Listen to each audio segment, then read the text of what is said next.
GMO. Another whole area of public policy that proves we don't have a democracy, and what the people want, we can't get. In every poll done for over 20 years, 75% to 95% of American citizens say they want GMO labeling. But we're the only industrialized democracy in the world that doesn't have it. It benefits basically one company, Monsanto. Is this a democracy? No. How can we ever hope to have sustainable agriculture when we can't have a logical policy for our federal policies that's based on what the people want, based on what you want? Food labeling is the secret battleground on which the war for ownership of our food supply is being fought. It's a war, you bet it is. Here's 20 states currently with legislation pending to require GMO labeling on a state level. Labeling is a state issue.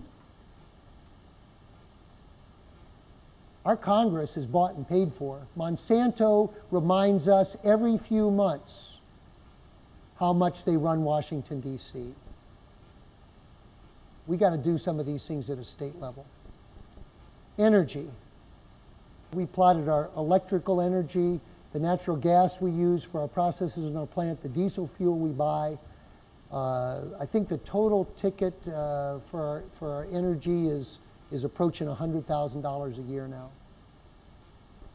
But how many of you know what America's greatest export was last year? It was gas and oil, for the first time in American history. But we're told that our energy policies are based on getting us cheaper gasoline or something. No. I think the ideas of sovereignty are closely tied with sustainability. When our agriculture model is based on subsidizing exports of food, which go to countries that then don't develop their own food infrastructure, we are harming their food sovereignty. And when we need energy as much as we need, and we need an energy policy here, it's crazy that we're exporting $88 billion last year in gas and oil. And look what our federal government does. Traditional fossil fuel energy companies get $70 billion a year in federal subsidies. I heard an Ohio politician quoted last week as saying, well, the government shouldn't tax companies that are making things in short supply like energy. Where did he read that? You know, what a crazy idea. Oh, if your company's making something that's in short supply, you shouldn't be taxed. Maybe that's a good idea, because I think right now we're only producing about 1/4 of the sustainably produced food that the market's ready there to bear.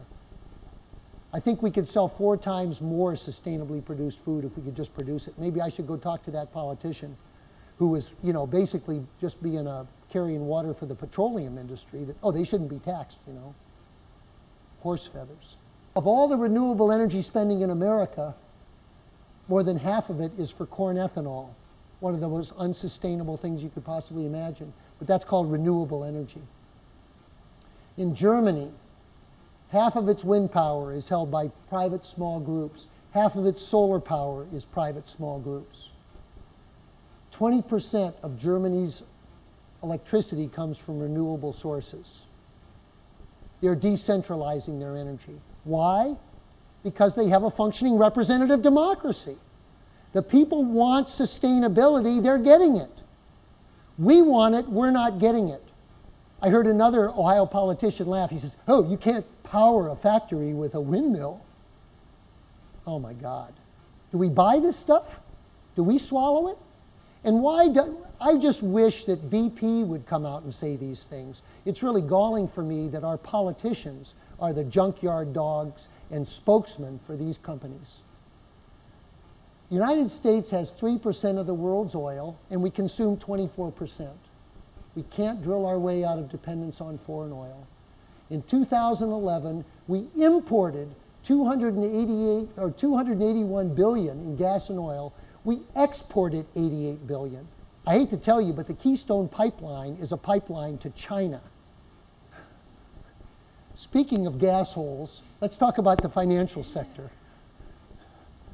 This is a chart of the corporate profits of non-financial industries, and it kind of peters out here, but you can see they run together starting in 1929, and about 1980, they diverge. This is the profitability of the banking sector in America. This is the profitability of everything else. Now, the profitability is getting kind of spiking up here too for companies in general, but look what it does for the financial sector. Snowville Creamery is limited from growing because we can't get capital. We can't get any capital. We've gotten virtually no capital since we started the business. We can't get it from traditional banks. They can't loan it to us. They're too busy making these big profits doing gosh knows what and paying their people accordingly. Annual compensation. Private sector, banking. So we teach our kids, you want to make out, you know, go into banking.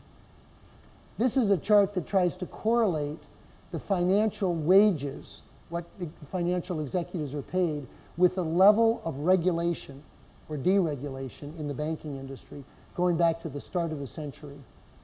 As we deregulated, which is the dotted line, financial compensation went crazy. If this is a result of free markets, call me a communist. This is the growth of the largest major banks in America since it's 95 to 2009. They are taking over our economy, and they're not supporting sustainable agriculture. They're vampires.